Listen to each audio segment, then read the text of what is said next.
Good morning dear friends, welcome to your own YouTube channel MS team education. आज हम पढ़ेंगे development of English grammar कि English grammar का विकास कैसे हुआ।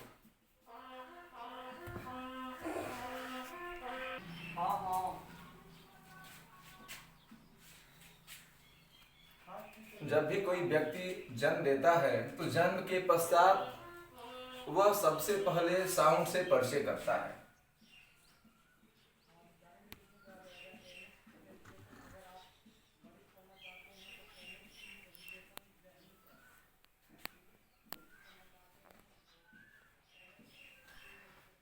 साउंड, और ये जो साउंड है ये जन्म के तुरंत पश्चात वह अपने वोकल कॉर्ड के द्वारा कहता है।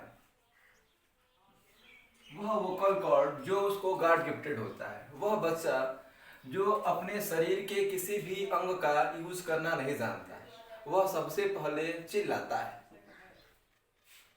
और कंठ के माध्यम से अर्थात वोकल कॉर्ड के माध्यम से वह जो कुछ भी कहता है वह वोकल साउंड होता है। कह सकते हैं a letter that pronounce with the help of vocal cord it is called vocal sound.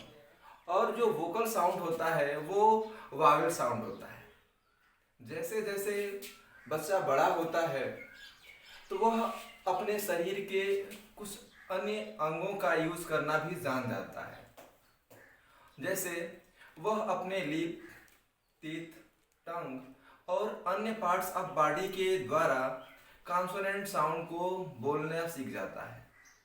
जैसे हम कह सकते हैं a letter that pronounce with the help of lip, teeth, tongue and other parts of body it is called consonant sound.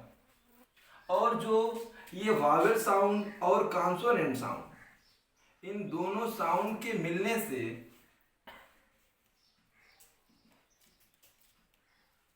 Letter की उत्पत्ति होती है और लेटर के माध्यम से ही हम अन्य शब्दों को कह पाते हैं। आप जानते हैं कि इंग्लिश है इसकी सबसे छोटी इकाई है लेटर, अक्षर। अक्षर से ही हम वर्ड को निर्मित करते हैं, वर्ड की उत्पत्ति होती है। वर्ड एक बहुत ही कह सकते हैं जो लेटर है, लेटर के उपरांत लेटर को मिलाने से वर्ड की उत्पत्ति होती है। या हम कह सकते हैं कि well arrange group of word which makes a complete sense it's called word. और जो शब्द है, शब्द बहुत ही एक कह सकते हैं कि देखने में ये बहुत छोटा है लेकिन इसका भाव बहुत ही अलग है। इसकी उत्पत्ति के बाद पार्ट्स ऑफ स्पीच की उत्पत्ति हुई। ये word he parts of speech का निर्माण करता है। कह सकते हैं कि ये जो सेंटेंस है, कहने का है कि वर्ड से सेंटेंस की उत्पत्ति होती है, लेकिन ये जो वर्ड है इसी से पार्ट्स ऑफ स्पीच बनता है। स्पीच का मतलब है कि जो हम बोलते हैं वही स्पीच कहलाता है। जैसे जब कोई व्यक्ति जन्म लेता है तो जन्म के पश्चात उसका नामकरण किया जाता है। नामकरण किया जाता है, जिस बालक का हम नामकरण कर दिए, जैसे कोई बालक है उसका हम एक नाम रख देते हैं राम। और जो ये नाम है यह एक नाउन है और ये नाउन सब्जेक्ट का काम करता है। और ठीक उसी प्रकार जैसे कि लेटर के उपरांत हम वर्ड बनाए और वर्ड से पार्ट्स ऑफ स्पीच के बारे में हम जान रहे हैं, तो जो राम लड़का है वह एक नाउन है और यह जो नाउन है यह पार्ट्स ऑफ स्पीच का एक बहुत बड़ा अंग है। कह सकते हैं यह बहुत बड़ा क्या है, उसका एक भाग है। और पहला चरण हम नाउन का पढ़ते हैं और ठीक नाउन के बाद दूसरे चरण में आता है कि हम एक व्यक्ति जो राम है उसके बारे में हम बहुत सारी चीजें कहते हैं। अगर उसके बारे में हम बहुत सारी चीजें कहते हैं तो हम एक सेंटेंस का निर्माण करना चाहते हैं, क्योंकि हम एक वर्ड से हम किसी सेंटेंस का निर्माण नहीं कर सकते, ना ही हम इंग्लिश के बारे में अधिक जान सकते हैं। इसके लिए हम वर्डों को मिला के हम एक सेंटेंस का निर्माण करना चाहते हैं। होता है कि a well arranged group of word which makes a complete sense is called sentence. जैसे हम राम के बारे में अन्य चीजें कहेंगे तो हो सकता है कि बार बार हम राम का नाम ना लेके राम के नाम के जगह पे हम कोई रेफरेंस वर्ड यूज करते हैं। जैसे राम पढ़ता है, राम लिखता है, तो हम बार बार राम ना कह के राम पढ़ता है तो हो जाएगा राम रीड्स ए बुक। और फिर आगे हम राम के बारे में कुछ अन्य जानकारी देना चाहें तो हम उसके जो नाम है राम, वो राम न लिख के इसके जगह पे हम कोई रेफरेंस वर्ड यूज करते हैं। वही रेफरेंस वर्ड जैसे हम एक जो सिंगुलर नंबर होता है उस सिंगुलर नंबर के लिए हम रेफरेंस वर्ड अगर वो मेल है तो हम ही का यूज करते हैं, और यही ही प्रोनाउन कहलाता है। और यह प्रोनाउन पार्ट्स ऑफ स्पीच का दूसरा चरण है। ठीक इसके बाद अगले चरण में जैसे इसमें आया राम रीड्स ए बुक, तो जो इसमें जो रीड्स दिया गया है वह एक्शन को दर्शा रहा है, और सेंटेंस में जो एक्शन को दर्शाए, जैसे ये राम है, ये राम आपका नाउन है और नाउन है, और ये इस सेंटेंस में सब्जेक्ट का काम भी कर रहा है। ये हम कह सकते हैं कि दुनिया की प्रत्येक चीज जो हमें दिखाई देती है वो नाउन कहलाती है। और इसमें ये जो लड़का है राम, वह पढ़ने का काम कर रहा है, तो जो पढ़ना है यह एक्शन है, और एक्शन को सेंटेंस में वर्ब का नाम दिया गया। किसका नाम दिया गया? वर्ब का। और इस प्रकार ये जो वर्ब है रीड्स, यह पार्ट्स ऑफ स्पीच का तीसरा चरण है। फिर हम आगे देखते हैं कि पार्ट्स ऑफ स्पीच का जो अगला चरण है वो क्या होता है। एक सेंटेंस हम लिखेंगे अभी, Ram is a good boy. Ram is a good boy. इसमें राम भी आपका नाउन है और बॉय भी आपका नाउन है, ये दोनों नाउन है। और इज आपका इसमें वर्ब का काम कर रहा है, ये आपका ऑक्सिलरी वर्ब है या इसको हेल्पिंग वर्ब भी कह सकते हैं। और ये दो चीजें आपको एक्स्ट्रा दिखाई दे रही हैं। हम कह सकते हैं कि ये जो गुड है ये इसके विषय में बता रहा है, ये नाउन के बारे में बता रहा है, इस राम के बारे में बता रहा है। तो जो भी सेंटेंस में अगर कोई नाउन के बारे में कुछ बताता है, या कह सकते हैं कि when we add something to be meaning of noun and pronoun it is called adjective। कह सकते हैं कि सेंटेंस में जो नाउन या प्रोनाउन के बारे में कुछ बताता हो, उसकी विशेषता बताता हो, तो वह एडजेक्टिव कहलाता है। जैसे इसमें ये गुड शब्द जो है ये बॉय की, या कह सकते हैं कि राम की विशेषता बता रहा है कि राम अच्छा है। अगर हम सेंटेंस में गुड को ना लिख के हम राम को ऐसे लिखते हैं, Ram is a boy, Ram is a boy, तो यहां पे ये एडजेक्टिव है, ये आपका इसमें आर्टिकल का काम कर रहा है। और इसमें जब हम इसको बॉय गुड को हटा दिए, अब इसमें बॉय आ गया और इसके आगे ये ए आ गया, तो यहाँ पे ए अब आपका आर्टिकल न रह के ये आपका एडजेक्टिव हो जाएगा। और आप सोच रहे हो कि इसमें ये आर्टिकल था और इसमें ये एडजेक्टिव क्यों हो गया। तो ध्यान दीजिएगा कि कभी भी कोई भी सेंटेंस अगर दिया गया हो और उसमें नाउन दिया गया हो और नाउन में वो कॉमन नाउन हो, कौन सा नाउन? कॉमन नाउन, तो कॉमन नाउन से पहले आने वाला जो भी शब्द है वो हमेशा एडजेक्टिव ही होता है। इसमें कॉमन नाउन से पहले आया गुड शब्द क्या है, एडजेक्टिव है, लेकिन इसमें अब गुड न रह के अब क्या हो गया है, ए हो गया है, और इसमें जो ए शब्द है वो क्या रहेगा, एडजेक्टिव रहेगा। कह सकते हैं कि आर्टिकल नाम का कोई भी कह सकते हैं कि सेक्टर नहीं है, वह वास्तव में एक एडजेक्टिव है। कह सकते हैं कि adjective is article is nothing, it's the parts of adjective. Article adjective का एक भाग है। आगे हम देखते हैं कि ये जो एडजेक्टिव है ये पार्ट्स ऑफ स्पीच का अगला चरण है, अर्थात कह सकते हैं अगला सेक्टर क्या है उसका, एडजेक्टिव। आगे देखते हैं एक ऐसे सेंटेंस आ जाता है कि राम इज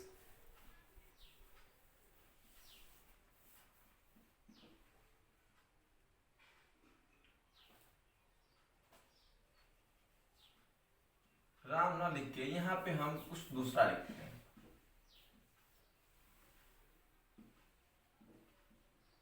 कि सीता इज ब्यूटीफुल गर्ल।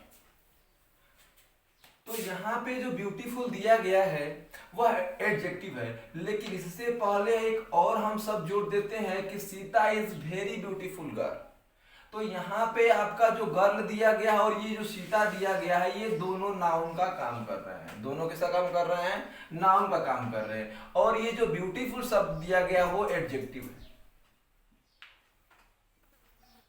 लेकिन ये जो वेरी शब्द है वो इसमें उसका काम क्या है, अगर हम यहां से इसको बंद कर दे सीता इज वेरी, कि सीता बहुत है, ये कोई सेंटेंस नहीं होता। ये किसको बता रहा है कि सीता इज वेरी ब्यूटीफुल, अर्थात ये जो सुंदर जो लड़की है सीता, इसकी सुंदरता को और बढ़ाने के लिए ये जो शब्द है वेरी इसका यूज किया गया है। अर्थात ये किसको बना रहा है, यानी सीता सुंदर है लेकिन यह उसकी सुंदरता को और बढ़ा रहा है कि सीता बहुत सुंदर है। तो जो नाउन और प्रोनाउन को छोड़ के दुनिया में आने वाले किसी भी शब्द की अगर विशेषता बताता है वो शब्द, तो वो शब्द आपका एडवर्ब कहलाता है। क्या कहलाता है, एडवर्ब। और इस प्रकार एडवर्ब पार्ट्स ऑफ स्पीच का अगला अध्याय होता है। ठीक है, फिर हम आगे देखते हैं एक अगले उदाहरण में एक ऐसे सेंटेंस हो जाएगा कि Ram set on the table, Ram set on the table. तो यहाँ पे जो राम दिया गया ये आपका नाउन हो गया और ये आपका वर्ब हो गया, और ये आपका जो है ये आपका नाउन हो गया और ये आपका आर्टिकल हो गया। लेकिन ये जो आन दिया गया है ये क्या है, तो जो ये आन जो शब्द दिया गया है ये इन दोनों के बीच क्या कर रहा है, रिलेशन को स्टेब्लिश कर रहा है, अर्थात कह सकते हैं कि संबंध को स्थापित कर रहा है। और जो संबंध को स्थापित करता है अर्थात ये पोजीशन को बता रहा है। किसको बता रहा है, पोजीशन को। हम कह सकते हैं कि ये एक क्या है, प्रीपोजिशन है, क्योंकि प्रीपोजिशन ही दो नाउन के बीच में संबंध को स्थापित करता है। कह सकते हैं कि a preposition is a word which is used to establish the relation between two noun, अर्थात दो नाउन के बीच में रिलेशन को स्थापित करने वाला अर्थात संबंध को स्थापित करने वाला शब्द आपका प्रीपोजिशन कहलाता है। इसमें ये जो आन शब्द दिया गया है ये क्या कर रहा है, रिलेशन को बता रहा है, और यह इसमें प्रीपोजिशन है। जैसे हम एक सेंटेंस और लिखते हैं कि the earth moves around the sun, या अराउंड भी कर सकते हैं। ठीक है, तो ये आपका सन हो गया, क्या हो गया, सन, और ये आपकी अर्थ हो गई। और ये जो सन के चारों तरफ जो हमारी अर्थ है वो क्या करती है, चक्कर लगाती है। तो अर्थ भी आपकी क्या हो गई, नाउन हो गई, और ये भी आपका नाउन। लेकिन ये घूमना ये तो मूव्स है, तो ये आपका एक्शन कर रहा है। ये जब एक्शन करेगा तो एक्शन करने की बात आपको पीछे बताया गया कि जो एक्शन को प्रदर्शित करेगा वो आपका वर्ब होता है। क्या होता है? वर्ब होता है। लेकिन ये जो आपका अराउंड और जो राउंड है, ये इसकी स्थिति को बता रहा है, पोजीशन को बता रहा है, किसके चारों तरफ, किसके चारों तरफ, अर्थात जो पृथ्वी है सूर्य के चारों तरफ चक्कर लगाती है। तो इसमें अराउंड और राउंड दोनों क्या है? प्रीपोजिशन है। क्या है? प्रीपोजिशन। फिर हम आगे देखते हैं, ये प्रीपोजिशन हमारा पार्ट्स ऑफ स्पीच का अगला चरण है।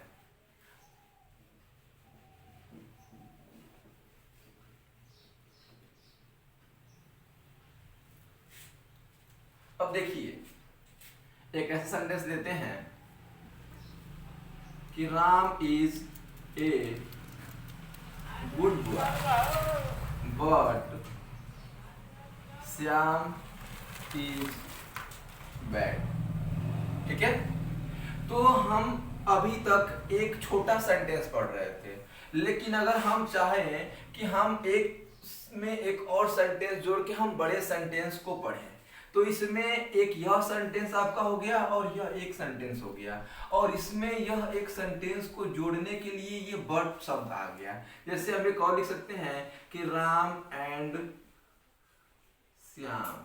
इसमें जो एंड शब्द आया है ये राम और श्याम को जोड़ने का काम कर रहा है, और जो भी शब्द दो शब्दों को, दो फ्रेज को कह सकते हैं, क्लास को, या दो सेंटेंस को जोड़ने का काम करता है, उसे हम कंजक्शन कहते हैं। क्या कहते हैं? कंजक्शन कहते हैं। हम कह सकते हैं कि conjunction is a word which is used to join two words, two phrase, two clause and sometimes two sentences. इसमें भी ठीक वही हो रहा है कि यह, इसमें एक सेंटेंस यह है और एक सेंटेंस यह है, और इन दोनों सेंटेंसों को जोड़ने का काम कौन कर रहा है? बट। और इसमें जोड़ने का काम कौन कर रहा है? एंड। तो इसमें एंड और बट दोनों क्या हैं? कंजक्शन है।